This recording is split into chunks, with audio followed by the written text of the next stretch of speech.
Et salut les compagnons. Aujourd'hui je te présente la Lixibox version Lite. À l'intérieur de la boîte, tu trouveras le nouveau dongle ZWiFi 32 à base de SP32S3 et de puce NXP 5189 pour le Zigbee. Et un peu plus ancien, le Z-Linky TIC, le fameux module que tu branches directement sur ton Linky. Ensuite, nous avons le Z-Linky TIC que nombre d'entre vous connaissent. Il est fabriqué déjà depuis 3 ans. Les avis sont très favorables. C'est le fameux module que tu branches directement sur le Linky. Et là, il est proposé en version 2 avec des petits connecteurs pour le délestage. Maintenant, commençons par l'installation. Rien de plus simple, je ne te le montre pas en vidéo. Il suffit d'aller sur le blog. J'ai un article dédié. Et justement, cette vidéo vient en complément de cet article. Il suffit d'aller sur le site ad.fr. Et tu fais défiler. J'ai fait une liaison de la vidéo officielle du tuto d'installation proposé par Lixibox.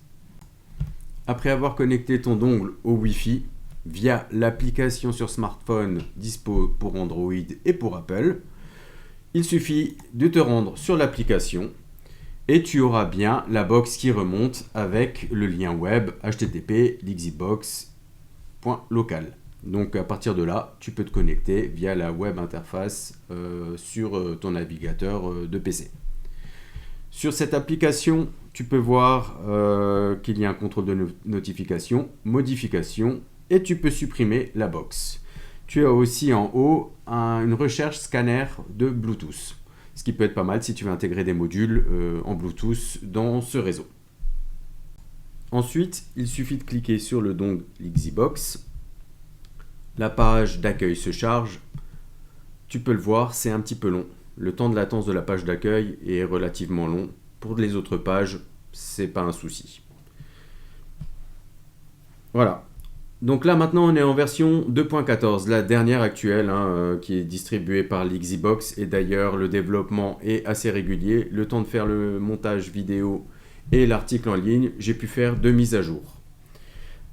On voit tout de suite que l'interface est conviviale, surtout favorisée et orientée pour les consommateurs français.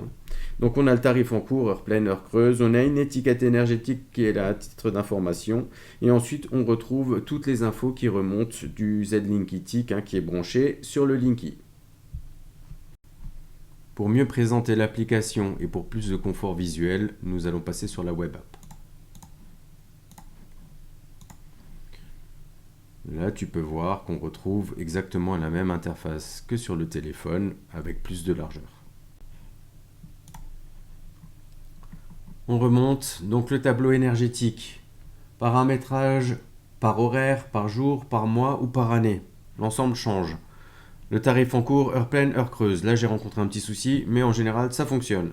Étiquette énergétique, c'est à titre d'information. Si tu veux changer les tarifications, tu peux le faire en cliquant sur la roue crantée. On verra un peu plus tard dans le menu. Ensuite, on a la puissance instantanée, répartition énergétique et tendance. Le reste, je te l'ai déjà montré avant, puissance apparente, usage électrique. On passe à l'onglet menu. Énergie, c'est ce tableau de bord actuel qui met beaucoup de temps à se charger. Peut-être que ça va être amélioré dans une future version. Les appareils, ce sont les appareils qui ont été inclus. Z-Linky TIC avec l'ensemble des données, tous les capteurs, une prise Lidl et une prise Tuya. Elles sont sur le même processeur, une TS011F de chez Tuya. Tu peux la commander à on, off ou toggle, les deux d'ailleurs. Par exemple, quand on fait on, on va avoir la modification. Off aussi, tu les retrouves là dans les endpoints et tout ça. Donc je sais pas, j'ai dû la déconnecter celle-là. Magie du spectacle. Ensuite on a la deuxième ici, elle est dans le bureau, donc j'ai visibilité et on peut voir, voilà, on a la valeur 0,1 et si on le met à off, elle va tomber à 0. C'est ce que je voulais te montrer. Réseau, Wi-Fi, paramétrage de Wi-Fi, ça c'est pour la connexion du dongle, tu peux la modifier. Zigbee, c'est pour la configuration du dongle Zigbee, tu peux allumer ou éteindre la LED qu'il y a sur le dongle, changer le canal. Régénérer le réseau, redémarrer, refaire une mise à zéro. Ensuite, on retourne sur les appareils, on peut ajouter, tu suis les étapes, elle te demande de la connexion du module et du reste. à savoir version 2.13 et 2.14, beaucoup de difficultés à incorporer, à inclure les modules Zigbee. La version 2.12 ne pose aucun problème pour le moment. Passerelle. On passe à la passerelle, important MQTT. Ça va te permettre de lier, si tu as paramétré par exemple un broker Mosquitto sur Home Assistant, paramétrer et envoyer les modules dans Home Assistant. Petit défaut, pour l'instant, comme je l'ai dit avant, il n'y a que les capteurs qui remontent, pas les switches. On le verra après. Tu peux changer ThingsBoard, personnaliser, ainsi tu pourras les envoyer sur JDOM. Ensuite, on a le web push pour l'envoi de JSON avec un paramétrage aux petits oignons. Personnellement, je ne l'utilise pas. On va dans l'onglet config général. On a les options un petit peu hardware pour la clé et de debug. Énergie, c'est paramétrage du tableau de bord. C'est ici que tu vas changer tes tarifs. Donc pour le Linky, tu le sélectionnes, tu mets ta surface habitable, les tarifs sont préenregistrés, tu peux les changer. Notifications, tu peux les modifier. Et le délestage automatique, c'est une chose intéressante, c'est que c'est par défaut et tu vas pouvoir paramétrer par exemple sur tes prises. Pour la production solaire, tu peux la faire remonter, modifier les tarifs et les notifications. À savoir que la Lixi propose un module gaz et eau, du coup tu vas pouvoir aussi les intégrer et les faire remonter, surtout pour ta consommation. Choix, truc important, paramètres, tu peux sélectionner les impulsions, les unités et le tarif. Pareil pour l'électricité. Pour l'eau, pardon. Ensuite, les règles. Ça, c'est un petit peu les scénarios ou les automatisations dans Home Assistant. Ici, c'est sous format de règles et je trouve qu'il y a beaucoup de similitudes avec JDOM. Tu mets le nom de la règle, le déclencheur, timer ou event, la plage horaire si tu veux. Tu choisis un de tes modules, tu sélectionnes ton cluster et attributs. J'avoue, c'est pas très pratique. Et on a des conditions si, alors et sinon. Relativement classique. Une fois que tu l'as créé, elle remonte. Pour trouver les clusters et les attributs, si tu ne sais pas où chercher, sur le référentiel Faire ça soi-même sur GitHub, tu retrouveras dans le README l'essentiel de tous les attributs et clusters. On continue. Horloge, tu paramètres tes NTP, tes poules et tu as les horaires qui remontent. Sécurité, ça concerne la page d'accueil si tu veux l'activer par authentification HTTP. Notification, ici apparaissent toutes les notifications. Quand il y a une nouvelle notification, tu as un petit rond rouge qui apparaît. Et le dernier onglet, à propos, info, version 2.14, source firmware, le système, voir si tout est bien connecté, et les mises à jour s'il y en a. Et pour le voir, tu peux les installer manuellement ou automatiquement. S'il y a une nouvelle mise à jour, tu auras aussi un petit icône rouge ici.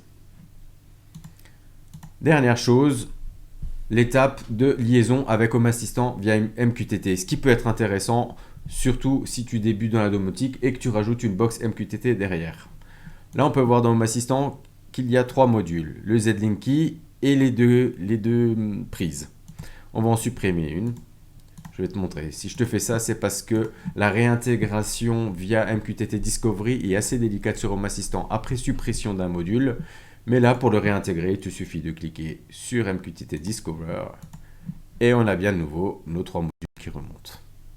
Point important, Z-Linky, il n'y a que des sensors, ça ne pose pas de problème. Par contre, pour les prises, comme je te disais avant, tu n'auras que les capteurs et pas les switches. C'est dommage, pas de remontée et pas de contrôle des prises à distance. Allez, pour finir cette vidéo, et puis parce qu'elle agrémente bien sûr l'article directement sur le site Ad que je te convie de consulter, qui est important pour moi, hein, c'est toujours intéressant de voir des gens passionnés qui rédigent et qui lisent mes articles et puis qui y contribuent. Pour revenir au Z-dongle de chez Lixi, le dongle ESP32, c'est un dongle correct. Il est surtout avancé et prévu, enfin il est surtout à utiliser pour les novices en domotique. Si tu es un utilisateur aguerri, je te conseille de passer sur Home Assistant ou JDOM qui est beaucoup plus complet et surtout beaucoup mieux fini au final. Beaucoup plus éprouvé. Voilà, je dirais pas mieux fini, mais plus éprouvé. Point important, la page d'accueil est top. Franchement, on a une visu sur tous les onglets énergie d'un seul coup d'œil. Je trouve que c'est vraiment super bien fait. Malgré un gros défaut, elle met beaucoup de temps à se charger. Inconvénient numéro 2, pour l'instant le firmware 2.14 et 2.13 est buggé surtout sur l'intégration Zigbee. J'ai rencontré beaucoup de problèmes d'intégration. Du coup, on ne peut pas faire fonctionner l'ensemble du système comme on le voudrait. Même avec, j'ai refait l'intégration du Z-Link dans cette vidéo et je me suis rendu compte que les heures creuses, heures pleines ne remontaient pas dans la tarification ou dans la plage. Ça, c'était une nouveauté de la version 2.14. Je pense que tout ça va être amélioré rapidement. Le temps de rédiger cet article et de faire la vidéo, il y a eu 2 mises à jour. Du coup, ça devrait continuer ainsi. Troisième point qui me semble aussi important, la remontée d'informations via MQTT, c'est top, mais à condition qu'on ait bien sûr tous les capteurs, switch et compagnie qui remontent. Et là, pour l'instant, nous avons que les capteurs. En conclusion, t'es novice, c'est pas mal, tu veux évoluer, tu peux toujours ajouter une box domotique derrière. Par contre, comme dit juste avant, si tu es un utilisateur aguerri, ça risque d'être limite. Voilà, je te dis salut!